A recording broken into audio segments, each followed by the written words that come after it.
Pada satu malam di tahun 1299 Masehi, salah satu penguasa dari suku Turk di Anatolia bermimpi. Buah pohon besar keluar dari pusarnya dan menutupi hampir seluruh daratan dunia. Lelaki tersebut adalah Osman I. Dia dan para keturunannya membangun salah satu kerajaan terkuat dalam sejarah manusia. Orang Barat menyebutnya Ottoman, merujuk pada nama pendiri pertamanya, Osman. Osman dalam bahasa Arab adalah Utsman, sehingga di kita sering disebut sebagai Utsmani. Kami akan mengulas secara singkat kronologis peristiwa bersejarah berdirinya Daulah Utsmaniyah dari awal pendirian, kejayaan, hingga runtuhnya Daulah Turki Utsmani. Asal-usul dinasti Utsmani. Sejarah Daulah Utsmani dimulai dari Osman I, putra dari Ertugrul, pemimpin salah satu suku nomaden di daratan Anatolia. Osman dan putranya Orhan mulai memperluas wilayahnya ke arah barat laut dan berhasil membebaskan kota Bursa pada tahun 1326. Bursa menjadi ibu kota Daulah Utsmani ditandai dengan melemahnya kerajaan Romawi Bizantium. Turki Utsmani terus melakukan perluasan wilayahnya dan membebaskan salah satu kota penting yaitu Tesaloniki dari Venesia pada tahun 1387. Kemudian pada tahun 1389 Turki Utsmani membebaskan Kosovo dan mengakhiri kekuasaan Serbia di wilayah tersebut. Langkah awal dinasti Utsmani memasuki wilayah Eropa. Dalam upaya menghentikan kemajuan Turki Utsmani, terjadi pertarungan Nikopolis pada tahun 1396. Pertempuran yang sering disebut Perang Salib Besar terakhir di abad pertengahan. Pasukan Utsmani berhasil memenangkan pertempuran. Sultan Bayezid I di tahun 1389 hingga 1402 yang melipat gandakan luas wilayah Utsmani mendapatkan julukan Thunderbolt atau Kilat. Di masa Sultan Bayezid I, wilayah Utsmani terpisah oleh salah satu kota Konstantinopel. Sultan Bayezid dikalahkan kemudian ditawan dalam pertempuran Ankara oleh penguasa berdarah Mongol yang masuk Muslim bernama Timur Leng. Peristiwa tersebut menjadi awal terjadinya perang saudara untuk yang pertama kali dan terakhir kalinya dalam sejarah Daulah Turki Utsmani. Putra-putra Bayezid I saling bertempur memperebutkan kekuasaan. Adalah Mehmed I yang menjadi penguasa dan mengakhiri kekacauan akibat perang saudara, memulihkan kembali kekuatan Daulah Utsmani, dan mengakhiri perang saudara yang sering disebut sebagai masa peralihan. Antara 1430 hingga 1450, anak dari Mehmed I yaitu Murad I memulihkan kembali wilayah Utsmani yang sebelumnya hilang dalam pertempuran Ankara. Dia berhasil mengalahkan koalisi dari Raja Hungaria dalam pertempuran Varna, kemudian pertempuran Kosovo pada tahun 1448. لا تفتحن القسطنطينية فلنعم الأمير أميرها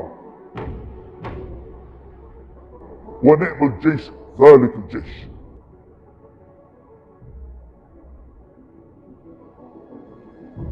Putra dari Murad II yaitu Mehmed II atau yang kita kenal sebagai Muhammad Al-Fatih adalah orang yang berhasil membebaskan Konstantinopel.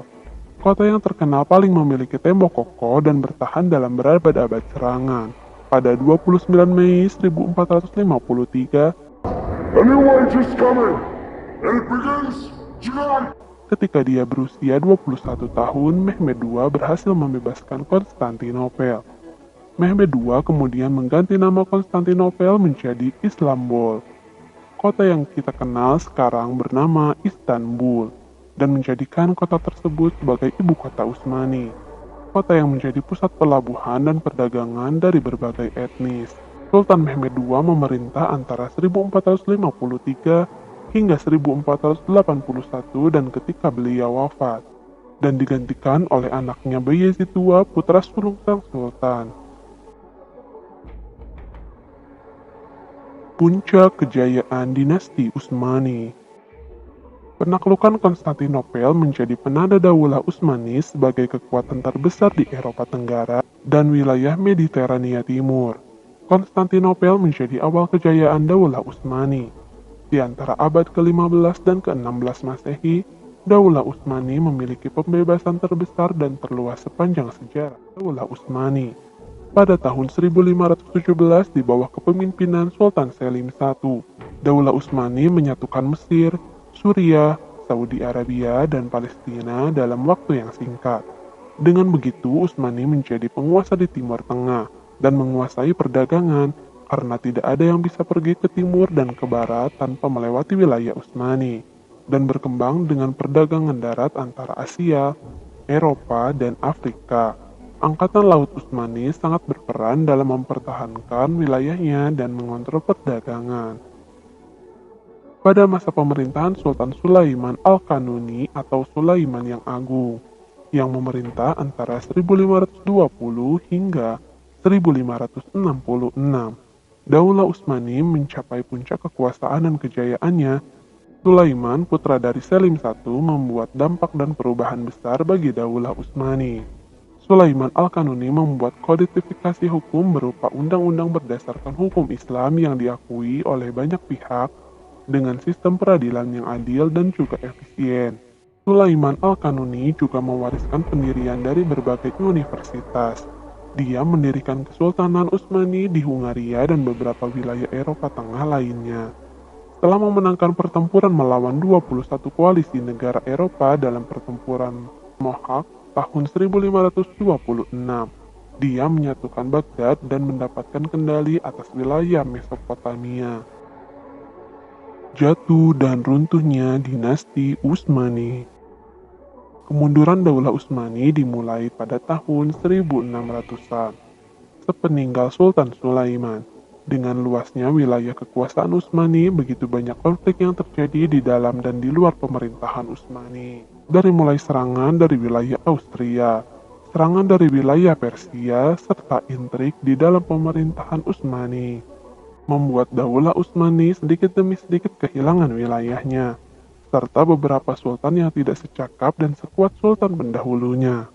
Pada abad ke-18, Daulah Utsmani pada saat itu mendapatkan julukan The Sick Man of Europe akibat krisis ekonomi dan kalah perang. Jika di awal kejayaan ada nama Sultan Muhammad Al-Fatih dan Sultan Sulaiman Al-Kanuni, maka di akhir kemunduran Utsmani atau pada akhir abad ke-18 muncul nama sultan yang mendapat julukan Singa Terakhir Daulah Utsmani.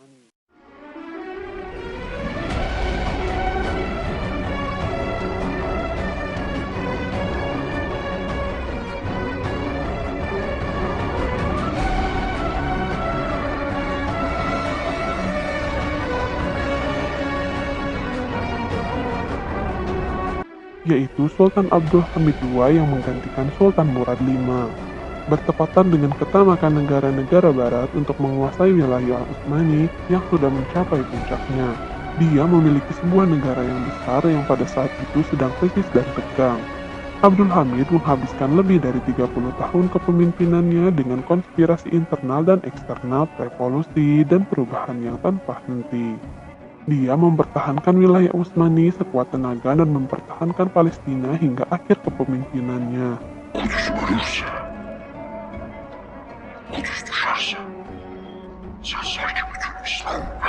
Abdul Hamid memodernisasi Utsmani dengan membuat rel kereta yang menghubungkan seluruh wilayah Islam menuju Mekah dan Madinah demi memudahkan ibadah haji serta menggaungkan pentingnya ukhuwah Islamiyah. Zionis dan Barat sangat geram akan capaian tersebut. Mereka bekerja sama kelompok Turki muda dan membuat konspirasi untuk menjatuhkan Sultan Abdul Hamid. Hingga akhirnya Mufti Utsmani mencopot Sultan Abdul Hamid II. Pada tahun 1909, Abdul Hamid dilengsarkan, digantikan oleh Sultan Mehmed VI. Pada 1912 dan 1913, Daulah Utsmani kehilangan semua wilayah Eropa di Rusia karena kekalahan dalam Perang Balkan. Pada Perang Dunia I, Utsmani ikut bergabung dalam Perang Dunia I di Blok Sentral. Sultan Mehmed VI dibuang ke Malta. Mehmed VI copot secara paksa dan Republik Turki dideklarasikan. Kepemimpinan dicabut dari bangsa Utsmani, namun jabatan khalifah tetap dipertahankan sebagai simbol pemimpin agama yang bergelar sultan. Melalui campur tangan dan restu sekutu kepemimpinan dipegang oleh Mustafa Kemal Atatürk.